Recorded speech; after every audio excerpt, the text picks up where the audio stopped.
오늘부터 할 거는 머슬 피지올로지고요. 여러분들이 이제 초반에 머슬에 대한 세 가지 타입을 배우실 거고요. 그 중에서 이제 스켈레탈 머슬에 대해서 자세하게 배우실 겁니다. 그래서 신경과학 시간에서는 어떻게 뉴런을 통해서 머슬까지 전달되는 과정을 전반적으로 배우긴 할 건데, 2학기 때 여러분이 이제 머슬 파이버에서부터 시작해서 전체적인 근육이 수축하는 기전에 대해서 배울 건데, 앞으로 여러분들이 다뤄야 될 것 중에 제일 중요한 것이 이제 근육입니다. 그래서 머슬 피지올로지는 가장 중요한 파트니까 여러분들이 꼭 머릿속에 넣어주시고요. 앞으로 공부할 때 제일 기본이 될 수 있는 겁니다.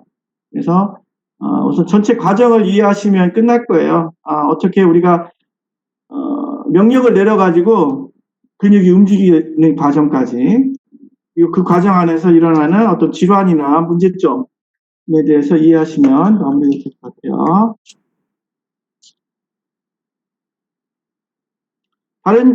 이전에 다른 시간에 근육에 대한 어떤 아나토미나 피지올로지는 배운 적이 없죠, 그죠? 명욱이 한 적이 없지, 전공에서. 운동학 시간에 조금씩 했나요? 마이크 껐나? 켰는데? 명구야, 들리냐? 네. 우선 하겠습니다. 우선 우리 몸에는 머슬 타입이 세 가지가 있어요. 크게 이제 스켈레탈, 스무스, 그 다음에 카디악이라고 얘기를 하는데, 이 중에서 우리가 마음대로 조절할 수 있는 근육은 어떤 거죠?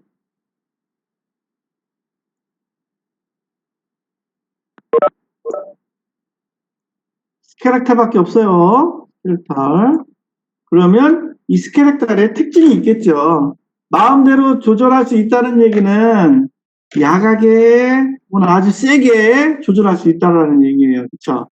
그러면은 스무스 머슬, 카디악 머슬은 우리가 마음대로 조절할 수 없는 involuntary 한 거죠. 그죠? 스무스 머슬은 다른 말로 하면 비스세럴라예요. 내장 근육들.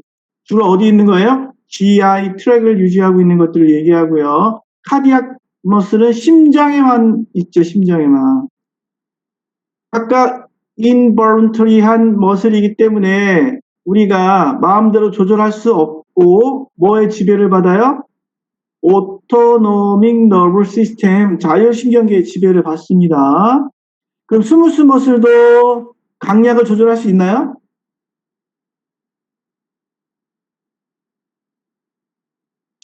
오토노믹 너브 시스템의 지배를 받는다는 얘기는, 오토노믹 너브 시스템의 지배를 받는다는 얘기는 파라심파세틱이나 심파세틱의 지배를 받는다는 겁니다. 그렇죠?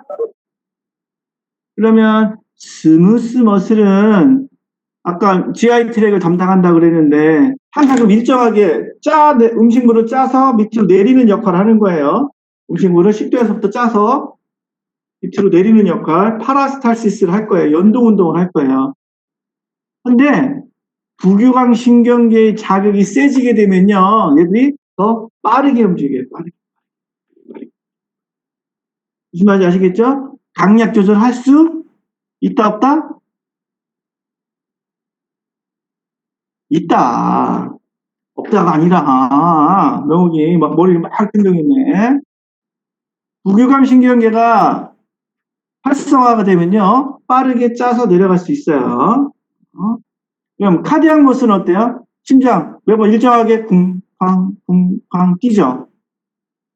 파라심파테틱하고 심파테틱이 있는데 어떤 게 얘를 빠르게 뛰게 하고 어떤 게 느리게 뛰게 할까요? 빠르게 뛰게 하는 건 교감신경계가 빠르게 뛰게 하겠지, 그지? 그죠? 그럼 느리게 뛰게 하는 거는 부교감신경계가 느리게 뛰게 할 거예요.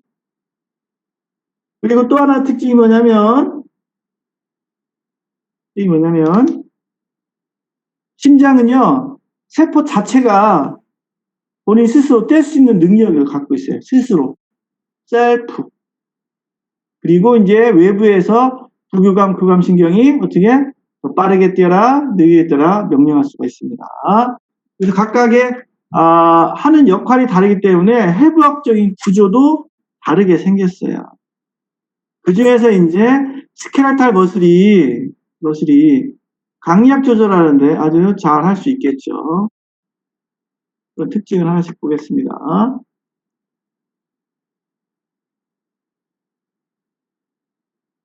원래 이 화면은 인터랙티브 피지올로지라는 동영상 프로그램이 있었어요. 근데 윈도우 10으로 바뀌면서 이게 구동이 안 되더라고요.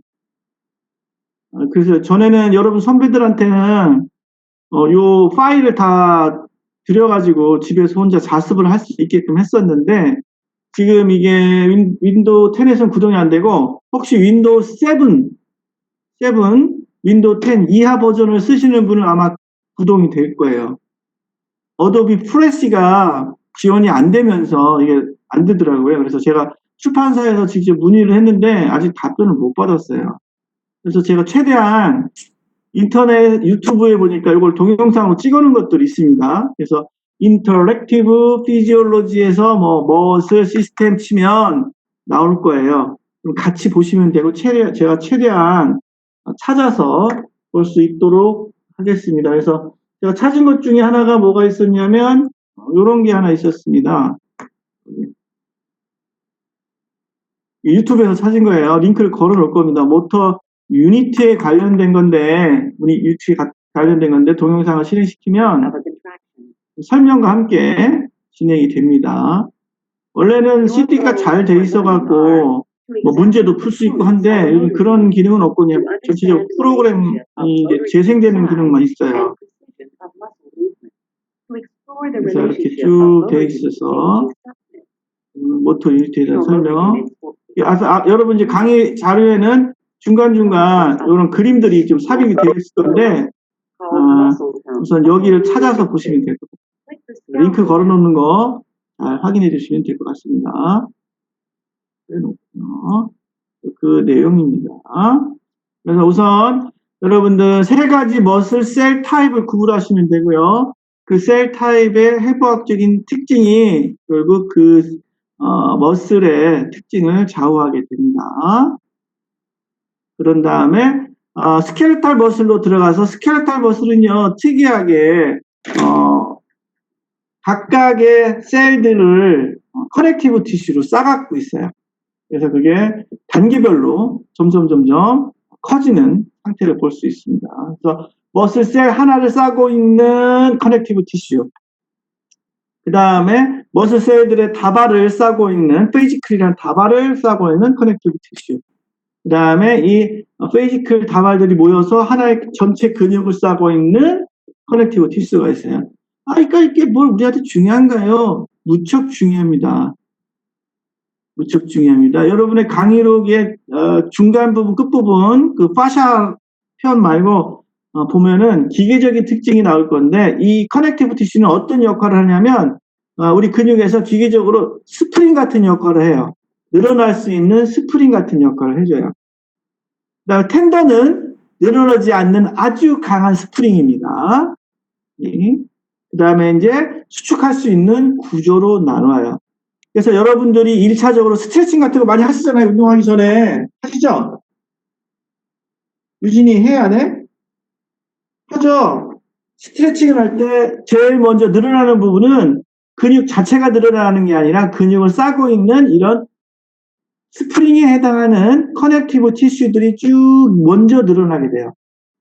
그리고 일정 시간 지속이 되면 그때 이제 액틴하고 마요신을 붙잡고 있는 단백질들이 늘어나기 시작하는 겁니다.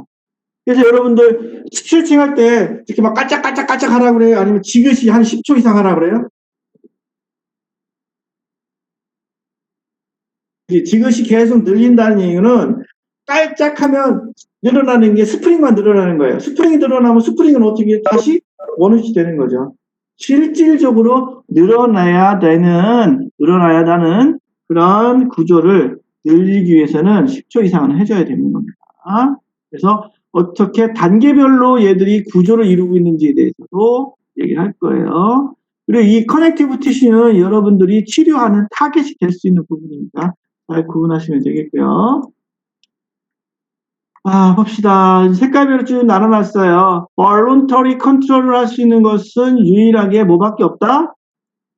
스켈레탈 머슬밖에 없습니다. 스켈레탈 머슬. 그리고 이제 involuntary 한 게 카디악 스무스 머슬이에요.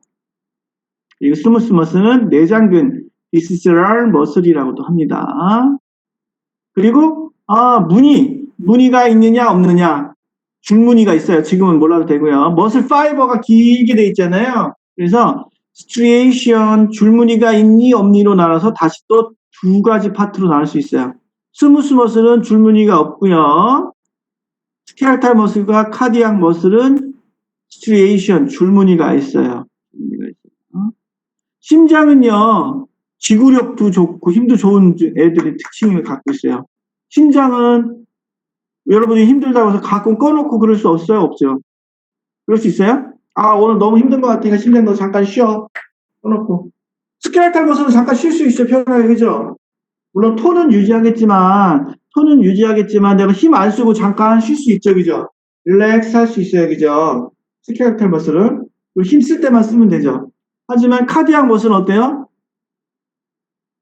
죽기 전까지 띄워줘야 되죠? 그잖아요. 여러분들 슈퍼마브 오붐이 만나서 한 개의 세포로 시작해서 심장 세포가 뛰기 시작해서 죽기 전까지는 뛰어야 되는 거예요. 그쵸? 그러니까 얼마나 지구력이 강한 애겠어요.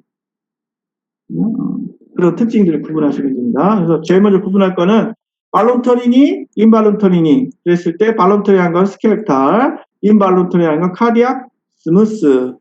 그 다음에 이제 모양에 따라서 줄무늬가 있니, 스켈레탈, 카디악, 줄무늬가 없니, 스무스. 됐죠? 직접적으로 이제 현미경상으로 보면 줄무늬가 뭐예요? 여기 줄무늬 보이네. 줄무늬. 여기도 줄무늬가 보여요. 줄무늬까지. 얘들은 없어요. 얘들은 어떤 모양을 갖냐면 방추 모양이라고 그래요. 머슬 스핀들 모양을 가져요. 스핀들 방추. 여러분 머슬 스핀들 들어봤죠? 그 방추 모양을 갖습니다. 그 방추 모양 이렇게 길게. 스켈레탈 머슬은요. 조금 길쭉하게 생겼어요. elongated 셀도 있고 카디악 머슬은 브랜치드 셀이라고 해서 이렇게 연결되는 모양을 갖고 있고요. 얘는 스핀들 모양을 갖고 있습니다. 그리고 스켈레탈 머슬의 특징은 핵이 많아요. 여러 개의 셀들이 모아져서 길게 드러난 파이버 같은 겁니다. 그래서 멀티플하게 가운데 있는 게 아니라 가장자리에 모여 있고요. 그 다음에 카디악 머슬도 줄무늬를 갖고 있지만 핵은 하나야. 그리고 가운데에 있어요. 그 다음에 스무스 머슬도 센트럴에 하나의 셀을 갖고 있습니다. 네, 다르죠? 그래서 스트레이션이 보이고 얘도 스트레이션이 보여. 이건 얘기했죠. 얘는 스트레이션이 거의 없습니다. 얘만 발론터리, 얘는 인발론터리. 마음대로 조절할 수 없어요. 해부학적인 구조가 다르다는 거 보시면.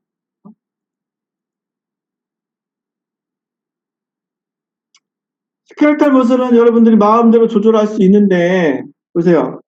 나중에 이제 모터 유니티라는 개념을 배우게 될 거예요. 모터 유니티가 뭐예요? 들어봤어요? 운동 단위? 아련이 들어봤나? 뭐죠? 딱 정확하게 알고 계신 분 있네. 모터 유니티 개념이 참 중요합니다. 모터 유닛이라는 거예요. 운동 단위라고 얘기를 하죠. 모터 유니트는 한 개의 모터 뉴런이죠. 뉴런이 지배하고 있는 머슬 파이버 5의 넘버가 되겠죠. 수가 됩니다. 수. 모스 5의 수. 넘버가 됩니다. 그 얘기는 뭐냐면 모터 유니트의 크기가 다양해요. 여러분이 모터 유니트라면 여러분의 각각의 힘이 다 다른 거죠. 그 힘을 갖다가 지배하고 있는 머슬 파이버의 수라고 생각하시면 돼요. 만약에 명욱이가 모터 유니트가 그거 명욱이가 100개의 머슬 파이버를 지배해요. 근데 지원이는 모터 유니트가 작아요. 그래서 10개만 지배하고 있어요. 그러면 명욱이가 힘이 세겠어요? 지원이가 힘이 세겠어요? 명욱이가 세겠지, 그치? 그런 것들을 갖다가 우리가 크기별로 나눌 수가 있어요. 그러니까 한 개의 근육에는 만약에 모터 유니티 크기대로 있다면 한 개의 근육에 만약에 A라는 모터 유니트가 있고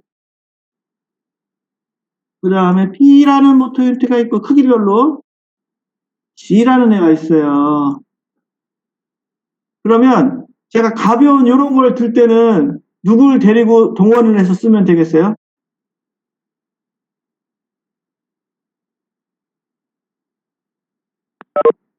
초반부터 A, C지, C, 그지? 그 다음에 이거보다 무거운 얘를 갖다가 들고 싶어요. 그러면 뭘 동원하면 되겠어요? B. 그러면 얘와 얘를 같이 들고 싶어요. 그러면 A?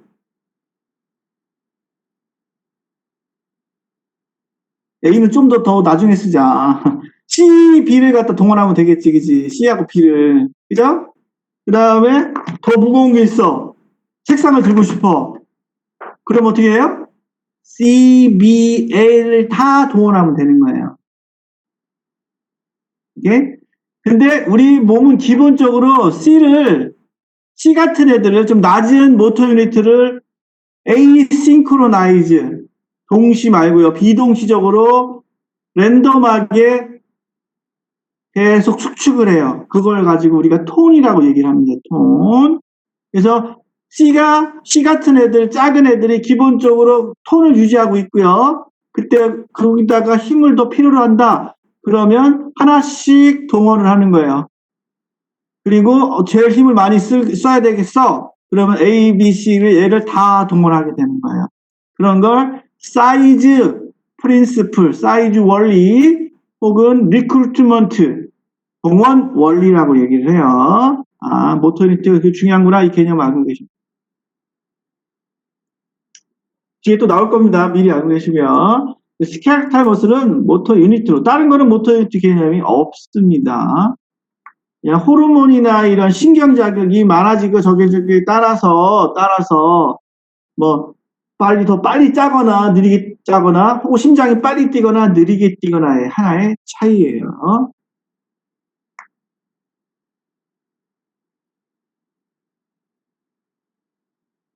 아, 이거 얼굴을 제대로 보여주는 친구 정희하고 유진이, 다련이, 명욱이, 수아도 반만 보여주고 있고 동건이 다 보여주고 있고 지연이도 이마만 보여주고 있고 지원이도 이마만 보여주고 있고 진성이 천장, 민주 천장, 예진이 천장, 헐렁거 천장, 춘실이 이마, 창준이 이마, 선규 전체, 나머지 꽝.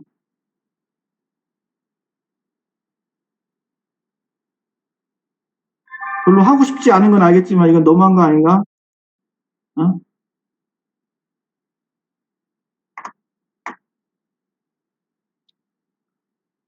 아 짜증나. 아,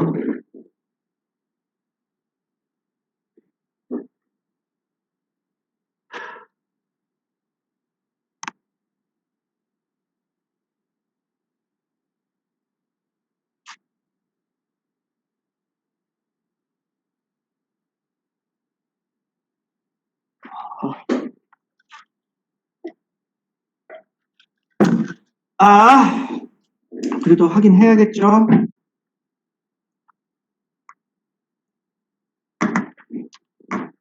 음.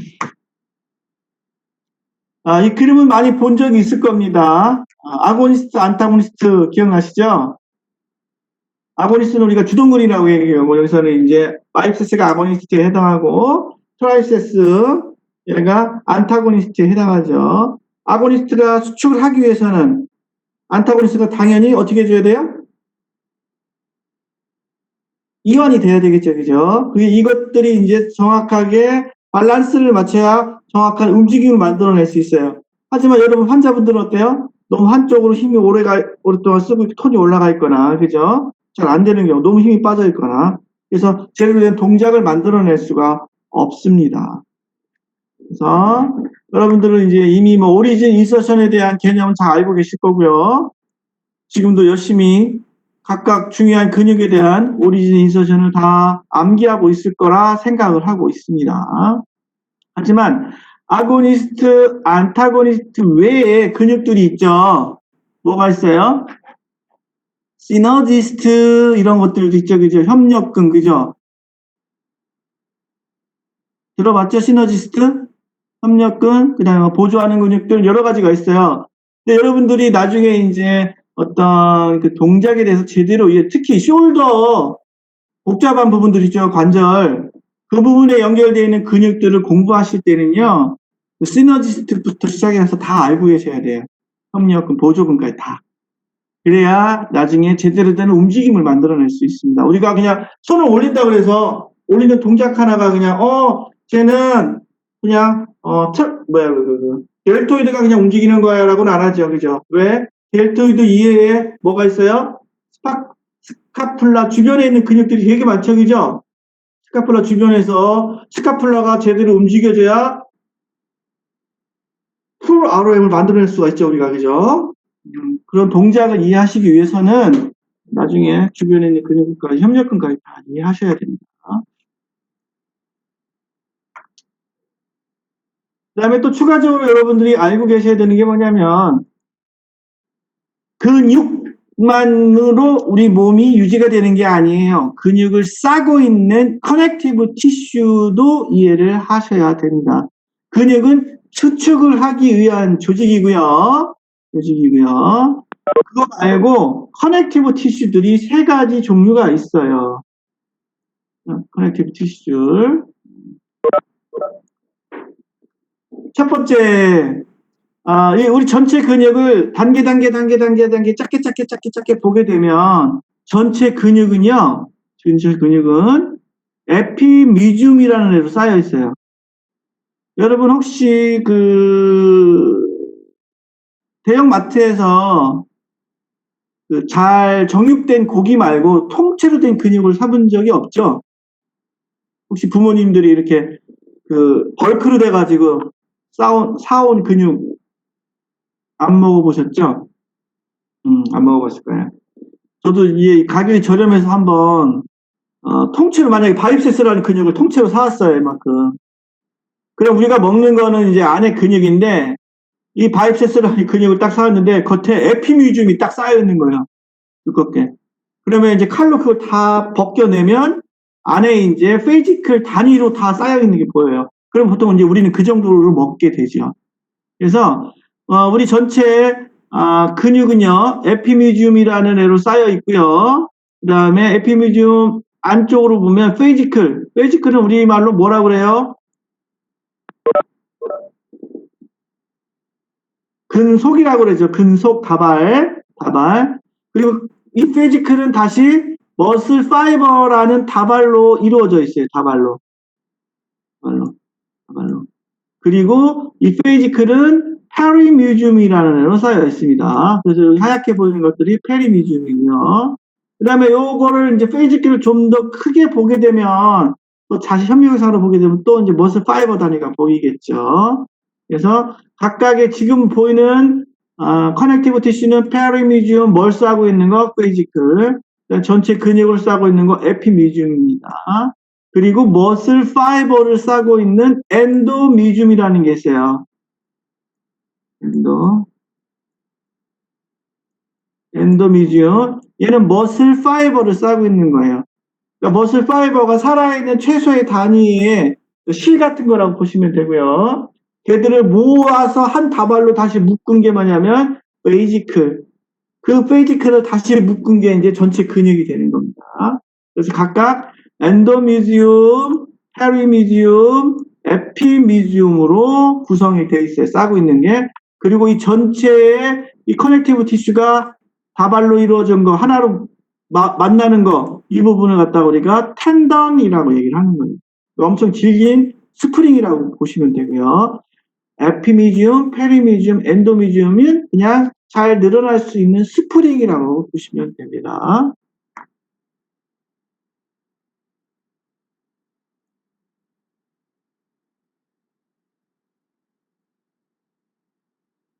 그리고 다시 페이지클을 다시 크게 본 거예요. 페이지클. 지금 이 앞전의 그림이 이거였죠. 페이지클을 다시 보니까 이 안에 또 머슬셀이 있네. 머슬셀은 머슬 파이버예요. 머슬 파이버. 얘를 싸고 있는 막이 있어요. 그 막을 우리가 뭐라 그러니? 엔도미지움이라고 얘기합니다. 엔도미지움. 구분하셔야 될 게 왜냐면 머슬셀을 싸고 있는 커넥티브 티슈가 엔도미지움인데 엔도미지움이 세포막은 아니에요. 이해했어요? 세포들은 뭘로 쌓여 있어요? 플라즈마 멤브레인으로 쌓여 있죠? 그죠? 셀 멤브레인으로 쌓여 있는데 그게 바로 엔도뮤지움은 아니라는 얘기예요. 셀은 셀대로 돼 있고 이게 빨간색 선이 만약에 멤브레인이라면 그 밖을 싸고 있는 엔도뮤지움이라는 게 또 있다라는 얘기입니다. 아시겠죠? 헷갈리시면 안 됩니다. 그래서 각각 머슬 파이버, 머슬 셀을 싸고 있는 엔도뮤지움, 그 다음에 머슬 파이버가 다발로 되는 페이지클을 싸고 있는 페리뮤지움, 그 다음에 페이지클이 또 다발로 모여있는 근육을 싸고 있는 이 철자 틀렸어요. 에피미지움으로 돼 있구나. 얘들이 다 뭉쳐져 갖고 뭐가 된다고? 뭉쳐져 갖고 텐던이 된다. 텐던이 된다라고 얘기했어요. 텐던이 됩니다. 그래서 세 가지 커넥티비티 기준 잘 기억해 주시고요. 나중에 치료할 때 보시면 됩니다.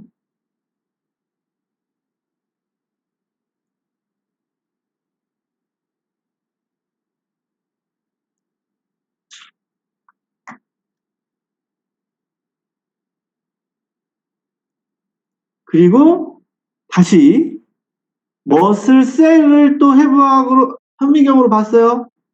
그랬더니 또 이런 구조를 갖고 있네. 아, 머슬셀을 싸고 있는 커넥티브 티슈는 엔도미지움이었고요. 그걸 딱 벗겨내니까 그 안에 이제 머슬셀이 들어있는 거예요. 머슬셀. 그럼 머슬셀이니까 당연히 세포막을 갖고 있겠죠. 근데 머슬셀의 세포막은 이름이 특이해요. 사콜레마라고 불러요. 사코는 근육이란 뜻이고요. 사콜레마. 얘는 머슬셀의 세포막입니다. 세포막. 이 구조는 기억을 꼭 해주셔야 돼요.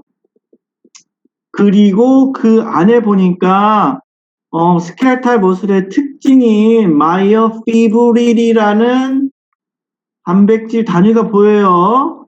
그 다음에 일반적인 세포들도 갖고 있는 미토콘드리아, 그 다음에 사이토질, 세포질이죠, 세포질. 그죠? 그리고 이제 특이한 구조가 있습니다. 세포막에 구멍이 뽕뽕뽕 뚫려 있어요. 구멍이. 얘를 갖다 뭐라고 그러냐면 T튜블이라고 얘기해요. T세관이라고 얘기합니다. 얘들이 세포막 안으로 연결되어 있고요. 그 다음에 이 튜블 옆으로 터미널 시스터네라는 사이코플라즈믹 렌티큘럼의 끝부분이 있어요. 그래서 터미널 시스터네는 그러니까 T튜브가 가운데 이렇게 들어가면요. SR이라는 사코플라즈미 렌티큘럼이라고 불리는 칼슘 주머니가 이렇게 맞닿아 있어요. 이렇게 사코플라즈미 렌티큘럼이라는 칼슘 주머니가 양쪽에 이렇게 맞닿아 있습니다. 예.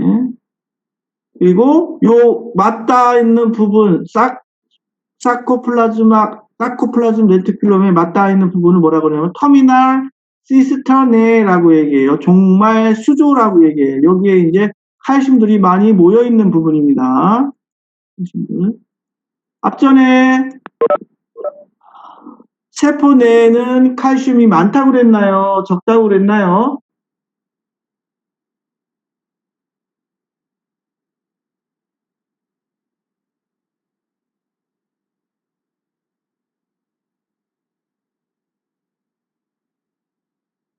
세포 외에 많아요? 세포 안에 많아요?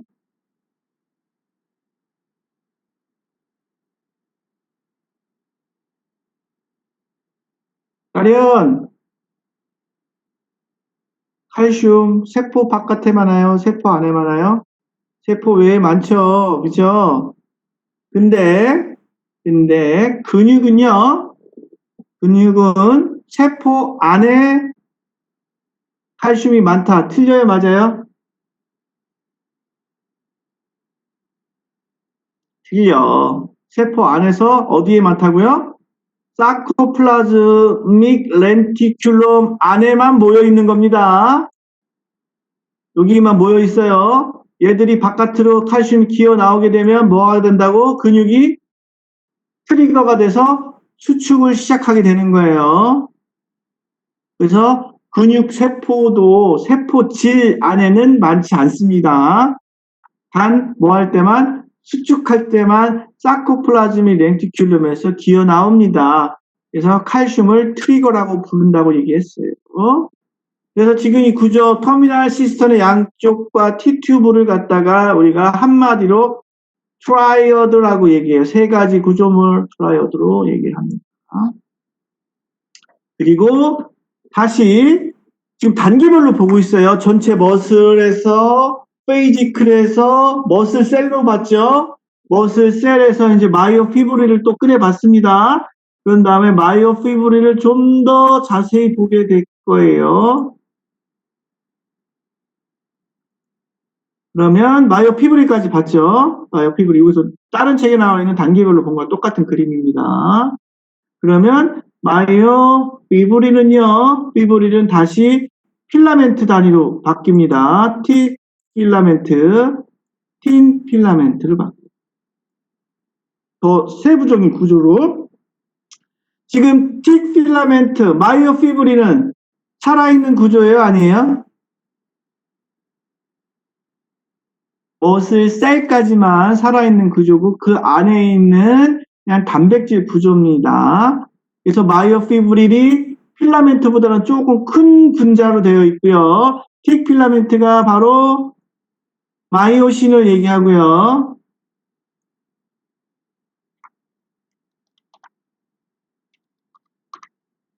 그 다음에 틴 필라멘트,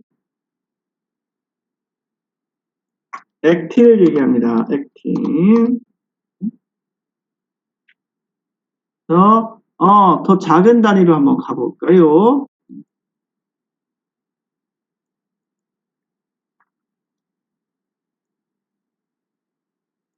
그리고 이제 다른 모양으로 봤을 때, T튜브가 있고요.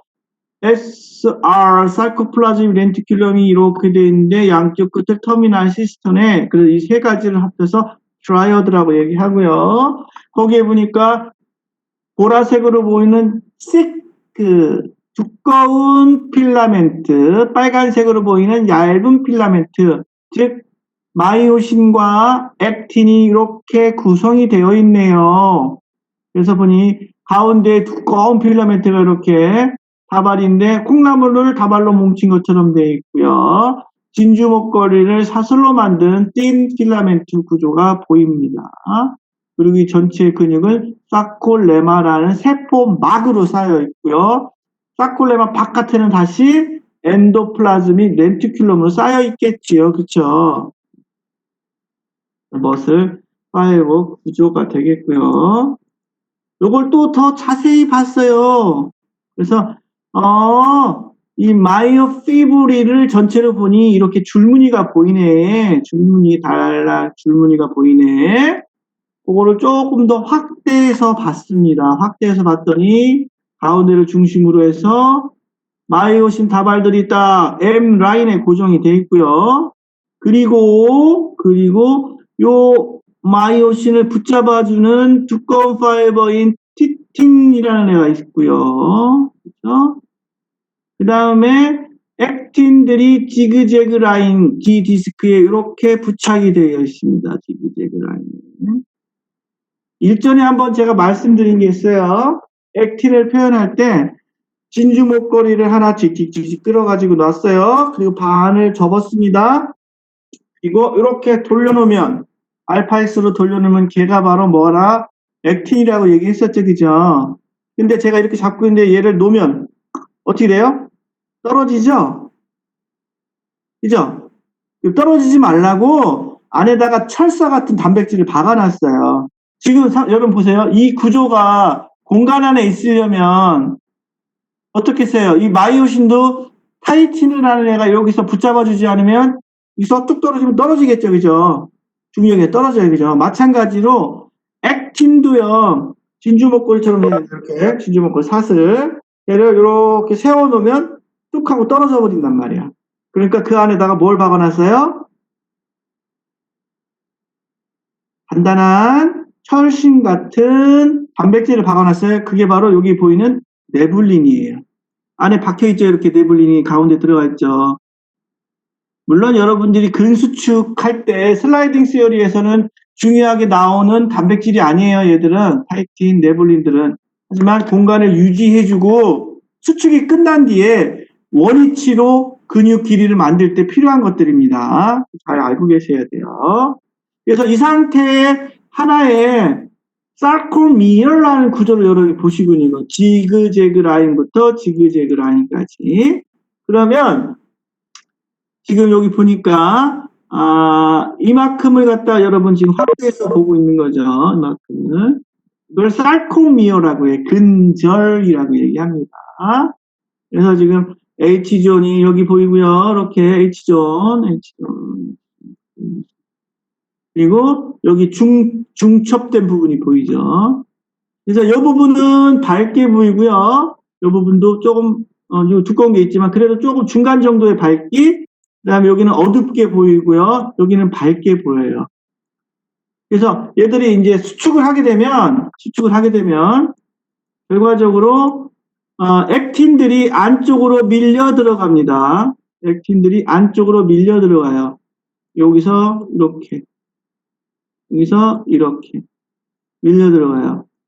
마이오신 이 콩나물 대가리가 액틴의 바인딩 사이트를 잡고 이렇게 당겨요. 그러면은 이 전체적인 게 G 디스크, 여기서부터 여기까지 G 디스크가 안쪽으로 밀려 들어가게 되는 거죠. 이렇게. 그렇게 되면 우리가 밴드를 볼 수 있는데 I 밴드라는 밝은 부분, 여기는 안 나왔지만 A 밴드라는 부분, 밴드를 볼 수 있어요.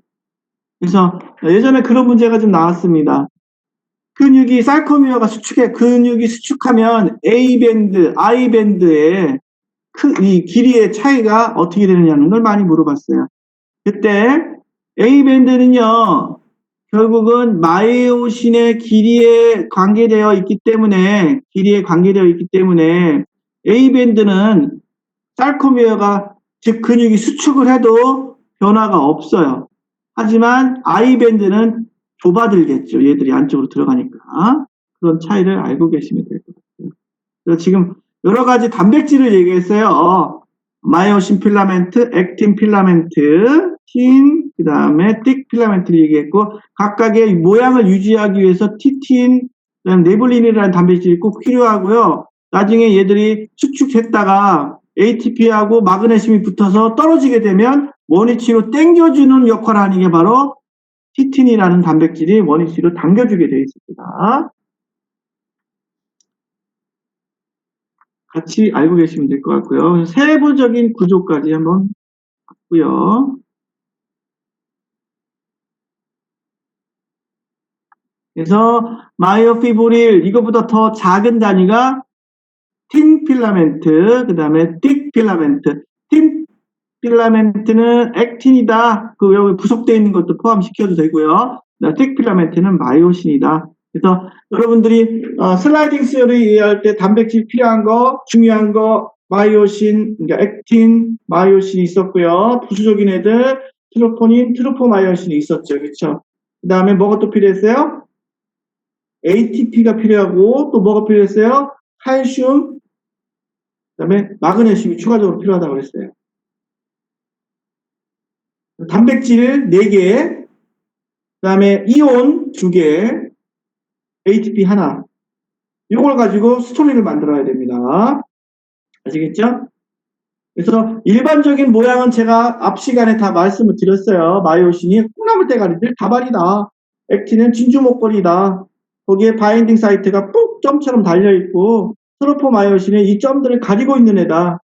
부착이 안 되게. 트로포닌은 트로포마이오신을 들기 위해서, 드러내기 위해서, 밀어내기 위해서 만들어 놓은 단백질이라고 말씀드린 적이 있습니다. 그래서 머슬셀 안에 마이오피브릴을 자세히 보게 되면 틴 필라멘트와 틱 필라멘트가 겹치면서 어둡게 보이는 부분과 밝게 보이는 부분, 즉 A밴드와 I밴드가 있는데 얘들은 수축할 때 A밴드에는 변화가 없고 I밴드만 변화가 있다.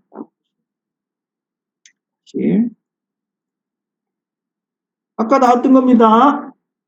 마이오필라멘트가 배열이 돼 있어요. 보니까 A밴드가 되게 두껍게 보이죠. A밴드 어둡게 보이고요. I밴드 밝게 보이는 부분이에요. 그래서 다음 중 사크로미어, 사크로미어죠. 사크로미어가 슬라이딩 셀에서 수축을 할 때, 좁아들 때 A밴드는 크기가 줄어드냐 늘어나냐, I밴드는 크기가 줄어드냐 늘어나에 대한 문제가 나올 겁니다.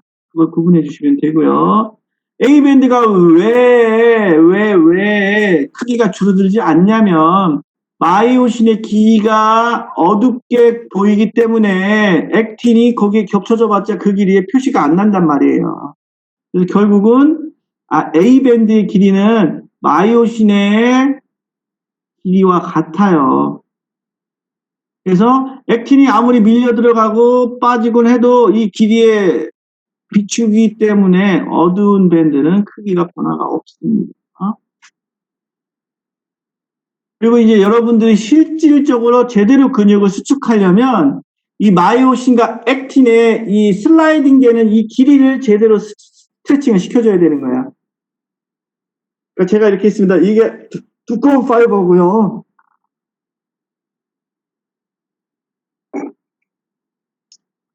검정색 펜이 보이죠? 보이나? 보입니까? 두꺼운 파이버라고 노란색 연필이 액틴이라고 치면 결국 제가 보니까 여기서 많이 밀려 들어가면 밀려 들어갈수록 수축을 많이 하는 거예요. 힘이 센 거죠, 그죠? 그죠? 근데 만약에 이만큼만 부착돼 있어요. 여기서 이만큼만.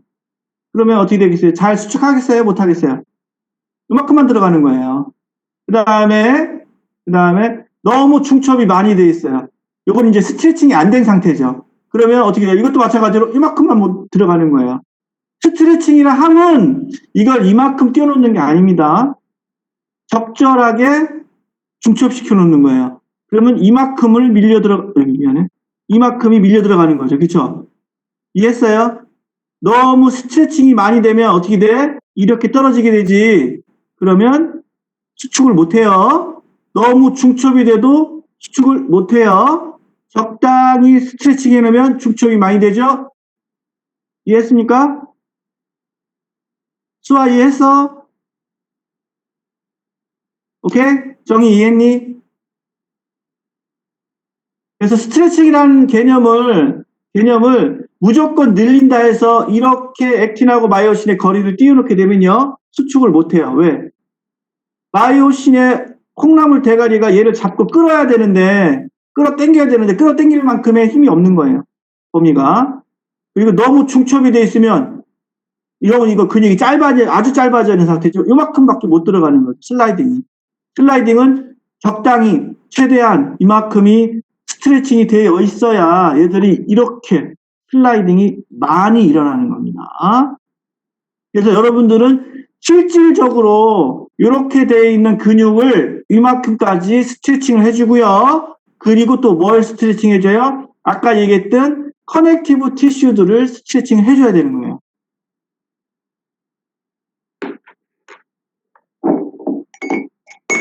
그래서 여기까지 여러분 지금 한 게 뭐냐면 전체 근육의 해부학적인 단위로 잘라 나갔어요. 그래서 전체 홀 머슬이 있고요. 그것보다 작은 단위가 뭐였어요? 페이지컬 단위였죠. 그죠? 그리고 그것보다 작은 단위가 뭐였냐면 머슬 파이버 혹은 머슬 셀 단위였고 그거보다 더 작은 거 머슬 셀까지가 이제 살아있는 구조가 되겠고요. 그 다음에 머슬 셀보다 작은 거 뭐였지? 피브릴이었지. 머슬 피브릴이었지. 그지? 그 다음에 머슬 피브릴 안에 이제 더 작은 단위로 식 필라멘트와 틴 필라멘트가 있었어요. 그래서 두꺼운 파이버는 마이오신, 얇은 파이버는 액틴, 트로포마이오신, 트로포닌 이 포함이 됐었죠. 그죠? 그죠? 이제 이런 구조를 가지고 슬라이딩 시어리를 이해하시면 됩니다. 그리고 봤더니 얘가 필라멘트가 배열이 되어 있는 게 아무렇게나 배열이 되는 게 아니라 일정한 모양을 갖고 있어. 걔들이 바로 살코미어 근절 단위야.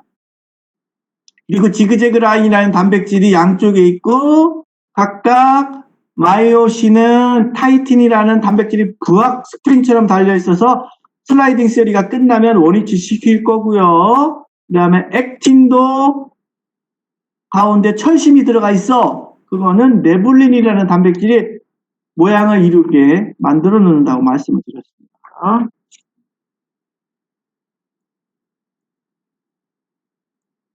그래서 실질적으로 지금 이제 A밴드 있고요. I밴드가 있어요. 그리고 마이오신을 붙잡고 있는 건 타이틴이라는 단백질이 지그재그 라인에 스프링처럼 들어가 있습니다. 그 다음에 액틴이 있고요. 액틴 가운데로 여기서는 보이지 않지만 네불린이라는 단백질이 박혀 있어요. 여기서 마이오신 두꺼운 필라멘트는 안 움직여요. 움직여요? 전체 이 필라멘트는 움직이지 않습니다. 마이오신의 헤드만 요거만 제가 이제 전체 마이오신 다발이라면 저는 가만히 있고요. 손만 움직이는 거예요. 손만. 뭘 당겨요? 액틴을 당기는 거예요. 이게 슬라이딩입니다. 그래서 액틴을 당기게 되면 안으로 좁아들겠죠. 그럼 H존은 당연히 줄어들겠어요? 좁아들겠어요? 어떻게 되겠어요? 이거 H존 좁아들어요? 안 좁아들어요?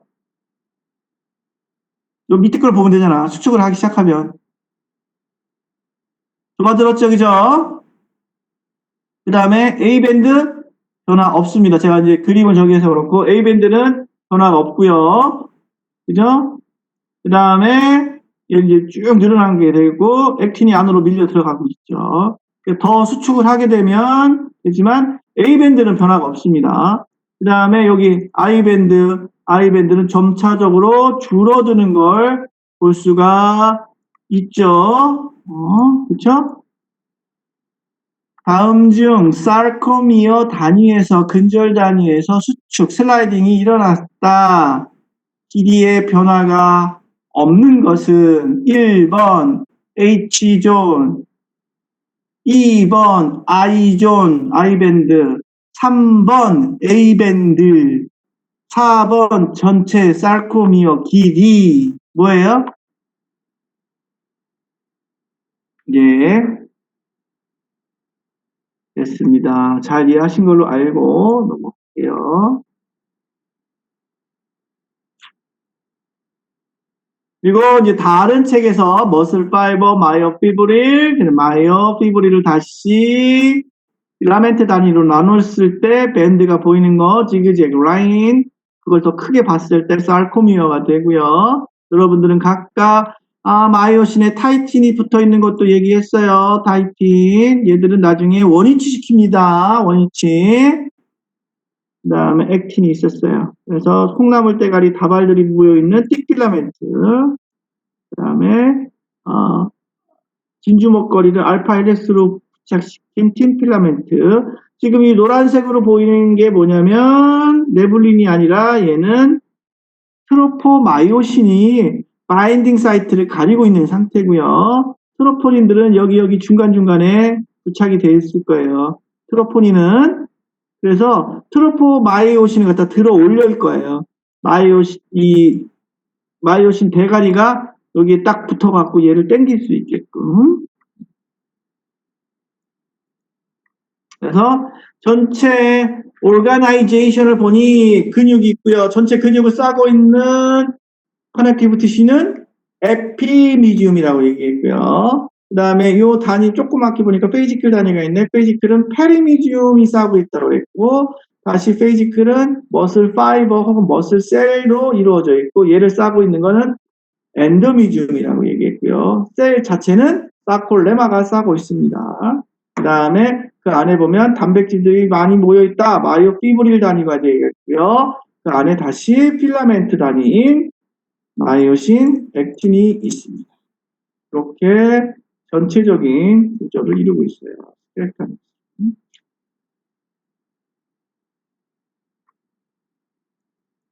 그래서 지금까지 얘기한 거 스켈탈 머슬셀, 카디악 머슬셀, 스무스 머슬셀의 모양이 달랐어. 왜 인발론터리, 발론터리가 되고 각각의 뉴클러스 핵은 어디에 모여 있는지 얘기했고요. 커넥티브 티슈 세 종류가 있었어. 에피미디움, 페리미디움, 엔도미디움이 각각 뭘 싸고 있는지, 얘들이 다 모여서 뭐가 되는지, 텐던이 된다고 했고요. 그 다음에 스켈레탈 머슬의 특징은 줄무늬가 있고요. 이런 줄무늬는 누구도 갖고 있니? 카디악 머슬도 갖고 있습니다. 이거는 뭐냐? 수축하는 요소인 틱 필라멘트와 틴 필라멘트가 교차해서 보이기 때문에 그렇습니다. 배열이 그렇게 되어 있고요.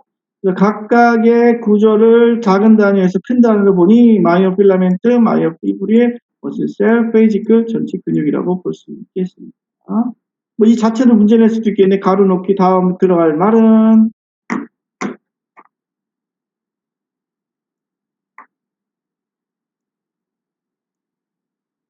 그 다음 머슬 메타볼리즘이에요. 머슬 메타볼리즘. 결국은 근육을 수축하기 위해서 ATP가 필요해요. 근육을 떼기 위해서 ATP가 필요해요.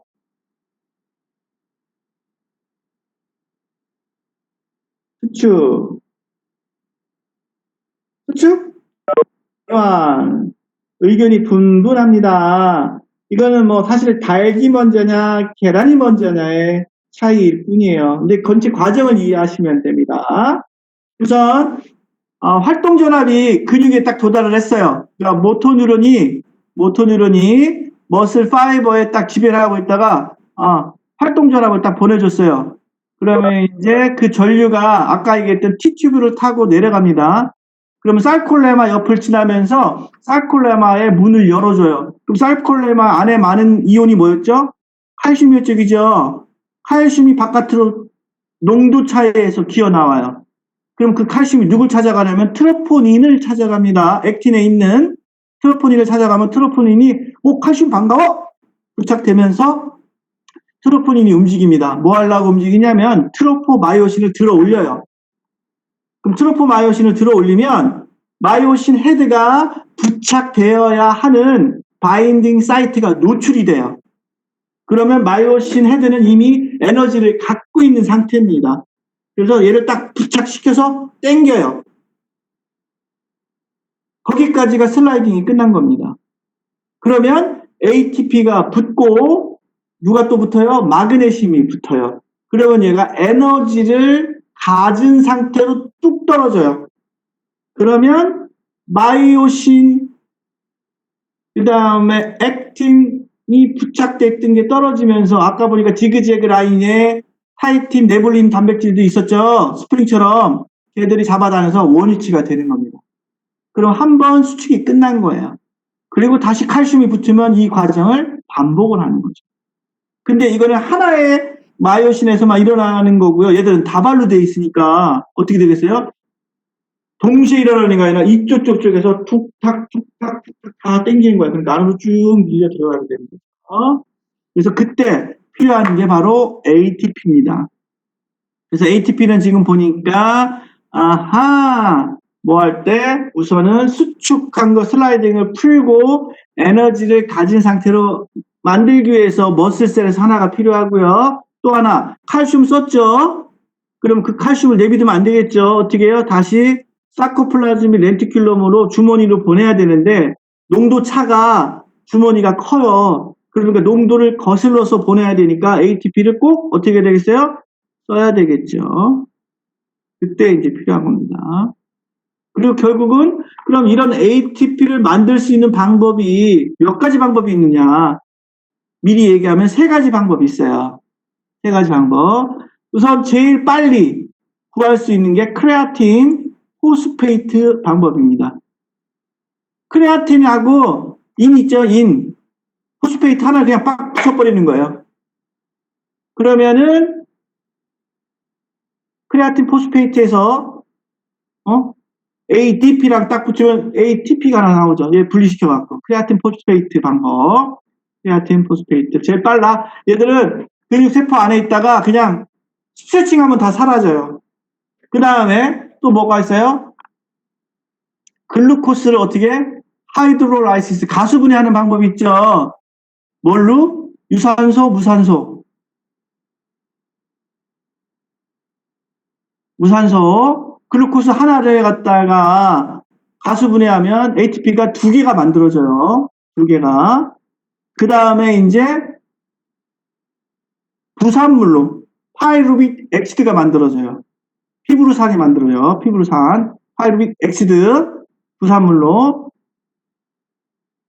그리고 피브루산이 미토콘드리아로 들어가서 유산소 과정을 거치면 36개의 ATP를 만들어내요. 그러니까 결국은 글루코스 하나가 유산소 과정과 무산소 과정을 거치면서 몇 개의 ATP를 만들어낸 거예요? 무산소 과정으로 2개, 그 다음에 미토콘드리아에서 유산소 과정으로 36개를 만들었으니까 즉 38개를 만들어내죠. 이해했습니까? 네. 그러니까 지금 그 과정을 보는 거고요. 그러면 요것보다 조금 더 운동을 오래 했어. 그러면 그때 이제 글루코스를 가수분해하는 하이드로라이시스 과정이 걷게 되고요. 그 다음에 운동이 너무 지칠 때 한 20분 넘게 계속돼. 마라톤을 뛰고 있어. 그러면 그때 이제 유산소 과정을 거쳐서 ATP를 많이 만들어내게 됩니다. 세 가지 과정을 구분하시면 되고요. 그래서 ATP를 합성하는 과정, 그 다음에 에어로빅 과정, 머슬셀에서 일어나는 거 앞전에 좀 설명을 했어요. 그래서 각각의 근육들이 있잖아. 마라톤을 할 때 쓰는 근육 다르고 100m 때 쓰는 근육들이 다르잖아요. 그죠? 그죠? 근육별로 어떤 ATP 합성 과정을 거치는지 다른 건지 구분하시면 됩니다. 그래서 ATP가 어디 쓰이니? 이미 얘기했습니다. 어디 쓰인다고 그랬어요? 얘들이 슬라이딩에서 딱 붙어서 당겼어. 그런 다음에 어떻게 해요? ATP가 딱 붙고 마그네슘 붙으면 얘들이 에너지를 가진 상태, 노란색은 에너지를 가진 상태예요. 그 상태로 뚝 떨어지게 돼 있습니다. 다음 단계를 준비하는 거죠. 지금 제가 알려드렸던 액틴이 이렇게 돼 있고요. 진짜 진주 목걸이를 알파리스 돌렸고 검정색으로 보이는 게 바인딩 사이트입니다. 그 다음에 이 사이트를 가리고 있는 거, 사슬을 따라서 가리고 있죠. 이게 트로포마이오신이고요. 그 다음에 얘가 트로포닌이에요. 트로포닌이 트로포마이오신을 딱 들어 올리잖아요. 그러면 이 검정색 바인드 사이트가 열려요. 그러면 얘가 에너지를 갖고 있는 상태에서 여기 바인드 사이트가 있죠. 여기가 딱 붙어서 얘를 뒤로 당기는 거예요. 그러면 안으로 쭉 밀려 들어가게 되겠죠. 그래서 이런 모든 과정의 시작은 사코플라즈미 렌티큘럼이라는 주머니에서 칼슘이 기어 나오면서 시작하는 겁니다. 그래서 트로포닌에 붙고 트로포닌이 들어 올렸어. 마이오신 헤드가 부착됐어. 얘를 당겼어. 슬라이딩 된 겁니다. 그런 다음에 ATP가 붙어, 마그네슘이 붙어, 그러면 에너지를 가진 상태로 원위치 시킵니다. 그런 다음에 이 액틴은 스프링처럼 지그재그 라인으로 다시 딸려져 갑니다. 그러면 수축이 끝난 겁니다. 그래서 아데노신 트리포스페이트 ATP가 우선 파워 스트로크 할 때 쓸 거예요. 이런 ATP는요, 에너지를 갖고 있는데 어디에 에너지를 갖고 있냐면 아데닌하고 리보소에 갖고 있는 게 아니라 포스페이트들 하나, 둘, 세 개가 연결이 되어 있어요. 근데 여기 연결되어 있는 부분이 에너지가 겁나 센데 여기가 극성이 같은 극성이에요. 같은 극성. 그러니까 마이너스야. 마이너스하고 마이너스를 부착시켜 놨으니까 어때요? 얘들은 떨어지고 싶어요. 계속 붙들고 있고 싶어요. 떨어지고 싶지. 그거를 에너지 본드로 잡아놓은 거예요. 그러니까 얘를 딱 끌어놓는 순간 얘는 팍 하고 튕겨나가는 그 힘이 발생하는 거예요. 왜? 자석에 같은 극을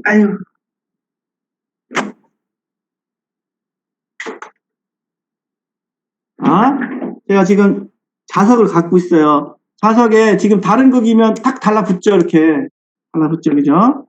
근데 만약에 같은 극을 갖다가 이렇게 부착시키려고 그러면 어때요?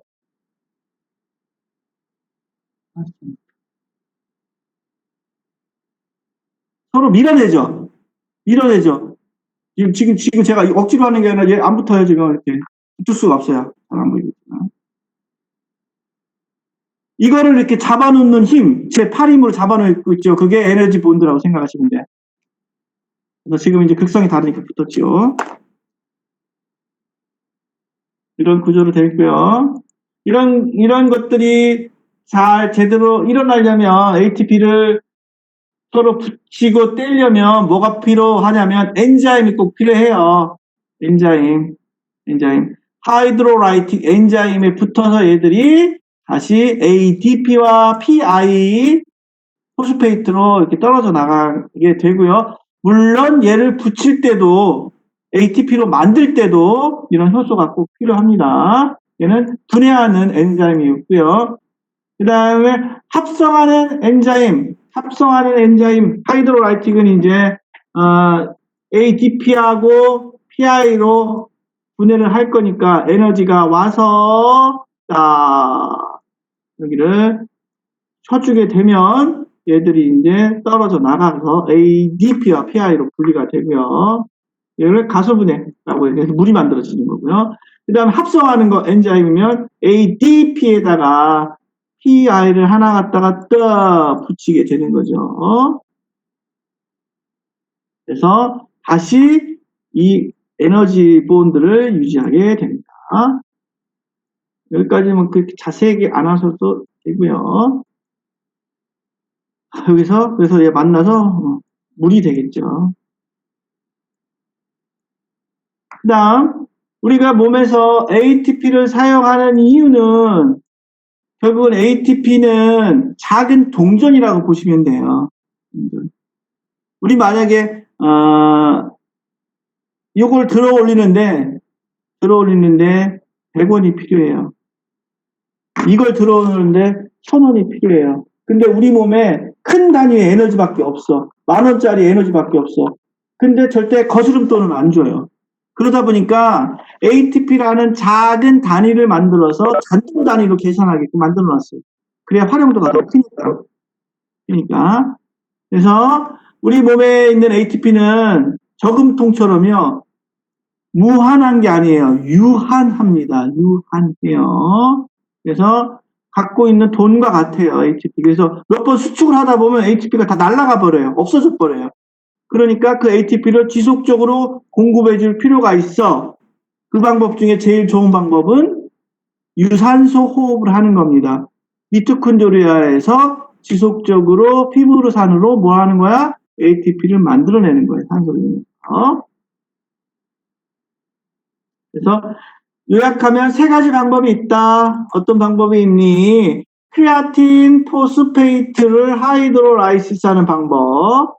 크레아틴 포스페이트에서 포스페이트를 떼고 ADP를 붙이는 방법. 그 다음에 글루코라이시스. 뭐래요? 글루코스를 하이드로라이시스 하는 거죠. 글루코라이시스. 그 글루코스를 갖다 가수분해하는 겁니다. 그럼 두 개 나온다고 했고요. 얘는 당연히 하나 만들어질 거예요. 그 다음에 미토콘드리아 안에서 산화적 인산화 과정이에요. 유산소 호흡을 하는 거구나. 혹은 클랩 사이클이라고도 얘기합니다. 그래서 몇 개를 만들어내요? 36개를 만들어내요. 아까 얘는 간단하게 스트레칭 하면 돼요. 몇 초 만에 끝나고요. 글루코라이시스 몇 분 안에 끝나요. 얘는 몇 시간 동안 돌릴 수 있어요. 그러니까 운동 시작할 때부터 시작한다면 만약에 이런 식으로 에너지가 ATP가 사용돼서 쓰겠죠. 그치?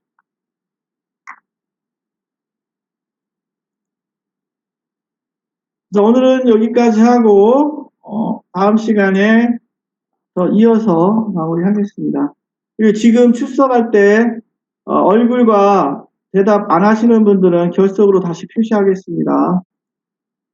다시 한번 출석 부를게요.